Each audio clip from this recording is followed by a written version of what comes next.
Oke, assalamualaikum warahmatullahi wabarakatuh. Perkenalkan, nama saya Muhammad Nofadani dengan NIM 172249966. Pada kesempatan kali ini, saya ingin membuat part kedua dari video yang sebelumnya tentang tauhid. Dan kali ini saya ingin mempresentasikan tentang sumber hukum Islam dan macam-macam sunnah, yaitu hadis, ijma, dan qiyas. Yang pertama, pengertian hukum Islam.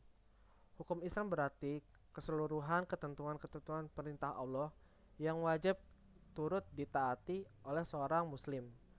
Dari definisi tersebut, syariat meliputi ilmu aqaid, yaitu keimanan, ilmu fikih, pemahaman manusia terhadap ketentuan-ketentuan Allah Subhanahu wa taala. Yang ketiga, ilmu akhlak atau kesusilaan. Berdasarkan uraian di atas, dapat disimpulkan bahwa hukum Islam adalah syariat yang berarti hukum-hukum yang diadakan oleh Allah untuk umatnya yang dibawa oleh seorang nabi, baik hukum yang berhubungan dengan kepercayaan maupun hukum-hukum yang berhubungan dengan amaliyah. Para pakar hukum Islam berpendapat bahwa sumber-sumber hukum Islam ada 4, yaitu Al-Quran, Sunnah, atau hadis, ijma, dan qiyas.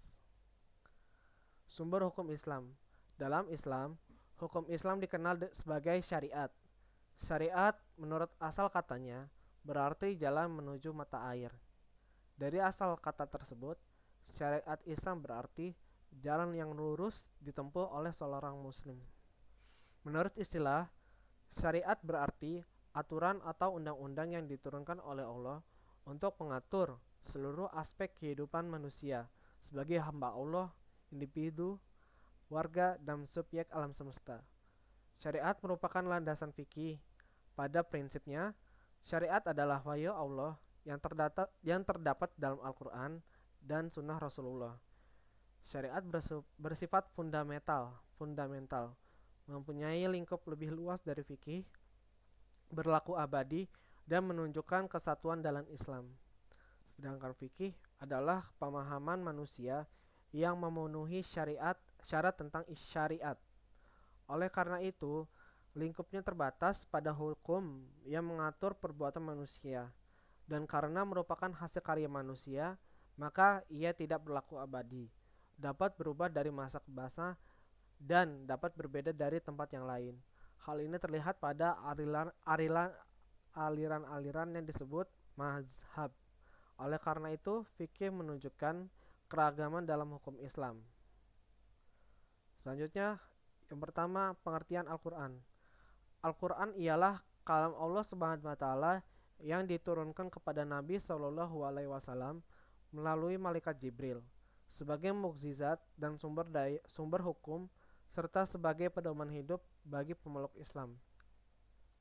Membacanya sebagai ibadah kepada Allah. Dari keterangan tersebut di atas, maka firman Allah yang diturunkan kepada Nabi Musa alaihissalam dan Nabi Isa alaihissalam serta nabi-nabi yang lain tidak dinamakan dalam Al-Quran. Dengan demikian, firman Allah yang disampaikan kepada Nabi Muhammad SAW melalui ilham ataupun mimpi seperti hadis qudsi, maka tidak pula dinamakan Al-Quran, dan membacanya pun belum tentu bernilai ibadah. Al-Quran memiliki nama-nama lain seperti Alkitab, Kitabullah, Al-Furqan, artinya yang membedakan antara yang hak dan yang batil, dan Az-Zikiru artinya peringatan, dan masih banyak lagi nama-nama Al-Quran. Sebab-sebab turunnya Al-Quran. Ayat-ayat Al-Quran diturunkan kepada Rasulullah SAW ialah sebagai penerang atau menjelas terhadap suatu perkara yang pada waktu itu Rasulullah SAW belum mengetahui hukumnya. Maka ayat-ayat Al-Quran diturunkan karena ada suatu kejadian atau pertanyaan dari sahabat Nabi, yang mana Nabi sendiri belum mengetahui hukumnya. Sedikit sekali ayat-ayat Al-Quran yang diturunkan tanpa adanya suatu sebab yang melatar belakanginya atau tanpa ada pertanyaan yang mendahuluinya. Garis besar isi Al-Quran. Yang pertama ada tauhid, kepercayaan kepada Allah, malaikat-malaikatnya, kitab-kitabnya, para rasulnya, hari akhir, qada dan qadar, yang baik maupun yang buruk. Yang kedua, tuntunan ibadah sebagai perbuatan yang menghidupkan jiwa tauhid. Yang ketiga, janji dan ancaman. Al-Quran menjanjikan pahala bagi orang yang mau menerima dan mengamalkan isi Al-Quran, dan mengancam mereka yang mengingkarinya dengan siksa. Yang keempat, hukum yang dihajati pergaulan hidup masyarakat untuk kebahagiaan dunia dan akhirat. Yang kelima, inti sejarah. Orang-orang yang tunduk kepada Allah, yaitu orang-orang yang soleh, seperti nabi-nabi dan rasul. Juga sejarah mereka yang mengingkari agama Allah dan hukum-hukumnya. Maksud sejarah ini ialah sebagai tuntunan dan teladan bagi orang-orang yang hendak mencari kebahagiaan dan meliputi tuntunan akhlak. Yang ketiga, Al-Quran sebagai dasar hukum. Allah Subhanahu wa Ta'ala menurunkan Al-Quran tiada lain supaya dijadikan dasar hukum dan disampaikan kepada umat manusia untuk diamalkan serta perintahnya dan ditinggalkan larangannya. Sebagaimana firman Allah yaitu fastamsik billadzi uhiya ilaika, maka berpegang teguhlah engkau kepada agama yang telah diwahyukan kepadamu. Surat Az-Zukhruf ayat 43. Kemudian dari surat Al-Maidah yaitu ya ayyuhar rasulu billah ma anzila ilaika mir rabbika. Wahai Rasul, sampaikanlah apa yang diturunkan Tuhan kepadamu. Surat Al-Maidah ayat ke-67. Dan dari surat Al-An'am yaitu Wahaza kitabun unzilalnahu mubakafattabi'u huwattaku la'allakum tarhamun. Dan ini adalah kitab Al-Quran yang kami turunkan dengan penuh berkah. Ikutilah dan bertakwalah agar kamu mendapat rahmat. Kemudian pengertian sunnah. Sunnah menurut bahasa artinya perjalanan, pekerjaan atau cara. Sedangkan sunnah menurut istilah syara adalah perkataan Nabi Muhammad SAW, perbuatannya dan keterangannya, yaitu sesuatu yang dikatakan atau diperbuat oleh sahabat dan ditetapkan oleh Nabi, serta Nabi tidak menegurnya. Hal ini bukti sebagai bahwa perbuatan tersebut hukumnya tidak dilarang. A. Pembagian sunnah. Dalam hal ini sunnah dapat dibagi menjadi 3, yaitu sunnah kauliyah, sabda-sabda Rasulullah, sunnah fi'iliyah, perbuatan Rasulullah, dan sunnah tarkiririyah, diamnya Rasulullah terhadap suatu ucapan atau perbuatan sahabat. Yang B. Sunnah kauliyah. Sunnah kauliyah yaitu perkataan Nabi Muhammad SAW yang menerangkan hukum-hukum agama dan maksud isi Al-Quran serta berisi peradaban, hikmah, ilmu pengetahuan, dan juga menganjurkan akhlak yang mulia. Sunnah kauliyah, ucapan ini dinamakan juga dengan hadis Nabi Muhammad SAW. Sunnah fi'iliyah. Sunnah fi'iliyah yaitu perbuatan Nabi yang menerangkan cara melaksanakan ibadah, misalnya cara berwudu, sholat, dan sebagainya. Sunnah fi'iliyah terbagi sebagai berikut. Yang pertama, perbuatan Nabi, yaitu sifat gerakannya, gerakan hati dan gerakan tubuh. Yang kedua, perbuatan Nabi yang bersifat kebiasaan, seperti cara makan, tidur, dan sebagainya. Yang ketiga, perbuatan Nabi yang khusus untuk beliau sendiri. Kemudian sunnah kauliyah.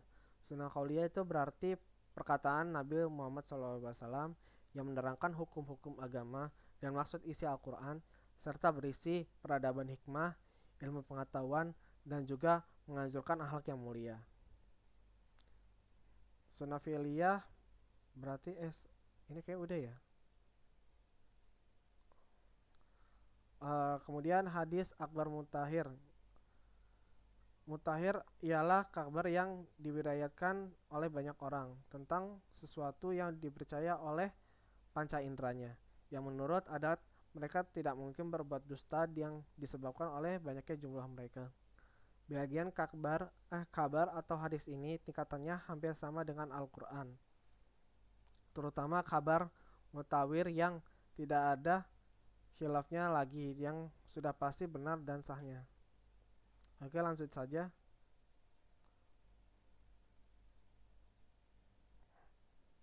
Hadis ahad. Kata ahad atau wahid berdasarkan segi bahasa berarti satu.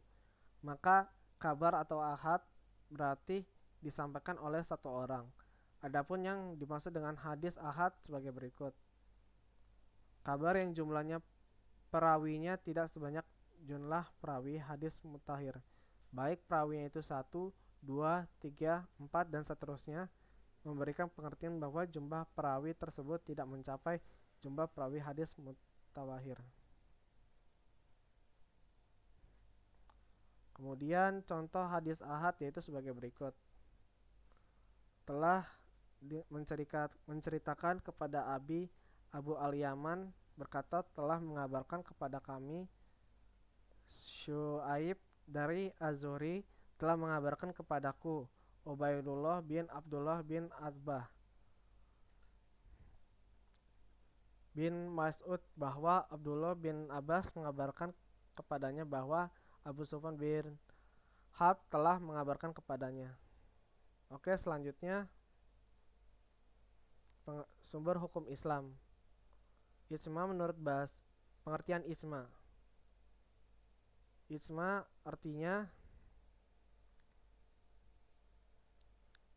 menurut bahasa artinya sepakat, setuju, atau berpendapat. Sedangkan menurut istilah adalah kebulatan pendapat semua ahli ijtihad umat Muhammad sesudah wafatnya pada suatu masa. Ijma umat itu terbagi menjadi dua ya, yaitu ijma qauli dan ijma sukuti. Kemudian selanjutnya ijma qauli. Ijma qauli ucapan, yang berarti ucapan, yaitu ijma di mana para ulama yang ahli ijtihad menetapkan bahwa baik dengan lisan maupun tulisan yang menerangkan persetujuannya atas pendapat mutajid lain di masanya. Ijma ini juga disebut dengan ijma qati. Ijma sukuti. Ijma sukuti ialah diamnya para mutajid terhadap suatu persoalan. Mereka tidak mengeluarkan pendapatnya atas mutajid lain, dan diamnya itu bukan takut atau malu. Ijma ini juga disebut ijma zani. Sebagian ulama berpendapat bahwa suatu hukum yang ditetapkan oleh hakim berkuasa dan didiamkan oleh para ulama belum dapat dijadikan sebagai hujah.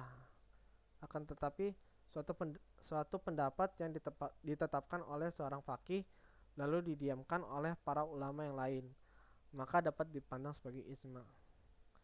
Yang keempat, pengertian kias.